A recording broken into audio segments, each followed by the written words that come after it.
এই যে রমজান এসেছে, এই রমজানের ব্যাপারে রাসূল সাল্লাল্লাহু আলাইহি ওয়াসাল্লাম বলেন, আল্লাহ তাআলা বলেছেন এই সিয়াম ছাড়া যত ইবাদত আছে সকল ইবাদত বান্দার জন্য, অর্থাৎ বান্দা তার নিজের জন্য ইবাদত করে।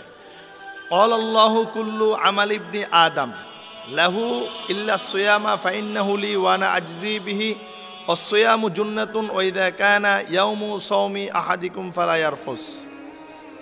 রাসূল সাল্লাল্লাহু আলাইহি সাল্লাম বলেন, বনি আদমে যত আমল করে, যত ইবাদত করে, প্রত্যেকটা ইবাদত তার নিজের জন্য করে। একমাত্র এই যে সে রোজা রাখে, এই সিয়াম আল্লাহ সন্তুষ্টির জন্য করে, অর্থাৎ এটা আল্লাহর জন্য। আল্লাহ বলেন, বান্দা যে রোজা রাখে, সিয়াম পালন করে, এই সিয়াম আমার জন্য, আমি আল্লাহর জন্য। আর এই রোজা আমি আল্লাহর জন্য, এই জন্য আমি তাকে কিয়ামতের দিন এর প্রতিদান আমি স্বয়ং তাকে দিয়ে দেব। এজন্য আল্লাহ তাআলা বলছেন এই সিয়াম, আল্লাহ রাসূল বলে এই সিয়াম হচ্ছে ডাল স্বরূপ।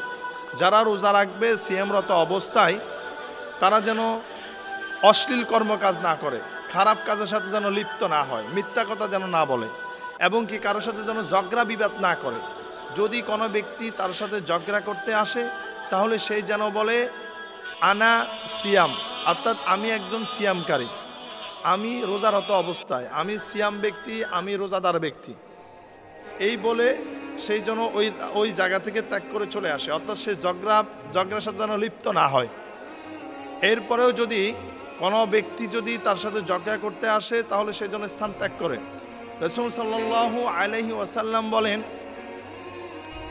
ওই আল্লাহর শপথ করে বলতেছি যার হাতে আমি মুহাম্মদ সাল্লাল্লাহু আলাইহি সাল্লামের জান এবং প্রাণ, যেই ব্যক্তি সিয়াম পালন করবে, যে ব্যক্তি ঝগড়া বিবাদের সাথে লিপ্ত হবে না, মিথ্যা কথা বলবে না, ফাহিশা কাজের সাথে লিপ্ত হবে না, ওই রোজাদার ব্যক্তির মুখের যে দুর্গন্ধ, ওই দুর্গন্ধ মেশক আম্বরের চাইতে সুঘ্রাণে পরিণত হবে কাল কিয়ামতের দিন। এই জন্য প্রিয় ভাই এবং বোনেরা, আসুন আমরা প্রত্যেকে এই রমজান মাসে রোজা রাখি, আমরা সিয়াম পালন করি। এই রোজা, এই সিয়াম যদি আমরা পালন করি, এর প্রতিদান আল্লাহ তাআলা স্বয়ং নিজ হাতে আমাদেরকে দান করবেন।